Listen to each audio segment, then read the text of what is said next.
Ayun, magandang gabi sa bawat isa. Ayun, inaanyayahan namin kayo sa darating na summer camp this coming April 16 to 19, 2025. Ayun, ang venue po natin ay gaganapin sa Lubao, Batangas. So, ayun po, ready na po ba at naka-register na po ba ang bawat isa? Sino yung mga naka-register na? Taas kamay. Ayun. So, ayun po, meron pa tayong mga ilang buwan para makapag-ipon. So, ayun, mag-ipon tayo at yung mga di pa naka-register, magpa-register na. Maraming salamat!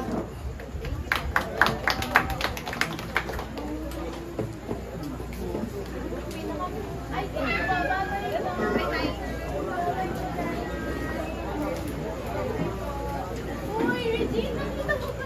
Narinig ko ba yung sinabi ni Pastor? Di ba?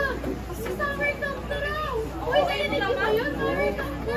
Kuya, init-init doon. Di na ko kasama. Training yun! Oo, kasi lalamoy tayo. Oo, Saan kayo kukuha ng T5?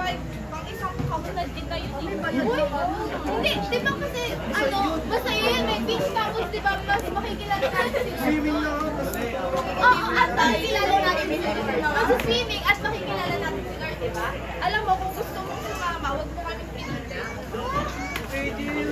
Pero di ba, mag-swimming tayo at makikilala natin si Lord, di ba? Ay, Sama ba kayo saka?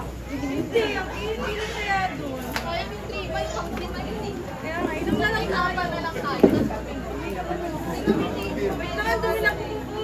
Kailangan na itong ayusin. Ayusin na lang natin. O ikot pa yung tagay dito.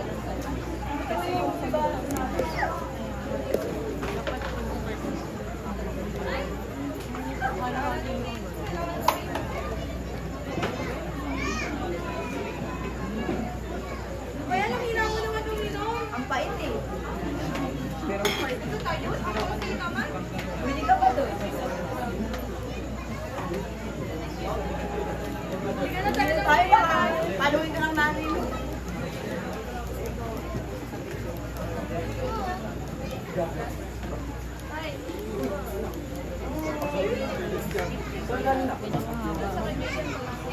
Lasing ka ba? Hindi, ano. Lasing ka na naman? Di ba lasing ba kayo kasama mama mo kanina? Nakauwi na yung mama mo, wala ka ba? Lasing ka pa umuwi. Pero na, ganyan ba yung nagsisimba? Malaki na lang pag umuwi, lasing. Mahal, hindi ka nga rito. Magalitan mo itong mo. Bakit? Ano na naman ba? Lasing na naman, nakauwi ka na siya, hindi pa. Saan ka ba galing? Sa kaibigan ko.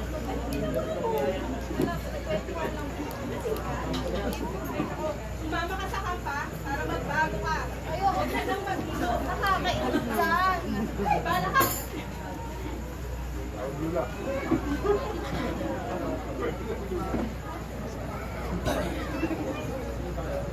So, ayun, ready na ba ang lahat?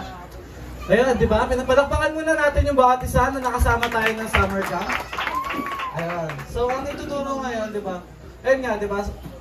Gusto ko magbukas tayo ng Biblia natin sa Romans 6:23. Ang sabi doon, sapagkat ang kabayaran ng kasalanan ay kamatayan, ngunit ang libreng kaloob ng Diyos ay buhay na walang hanggan sa pamamagitan ng ating Panginoon na si Jesucristo. So, ayun, di ba tayo minsan nakagawa tayo ng kasalanan.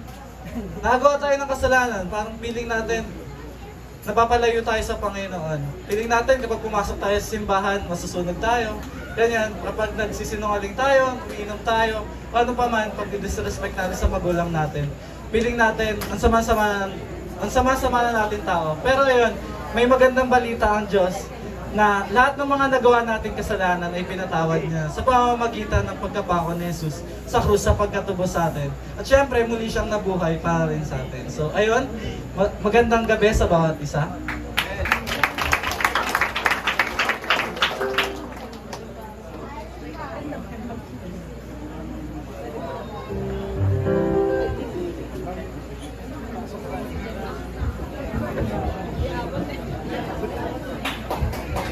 Yeah, palakpakan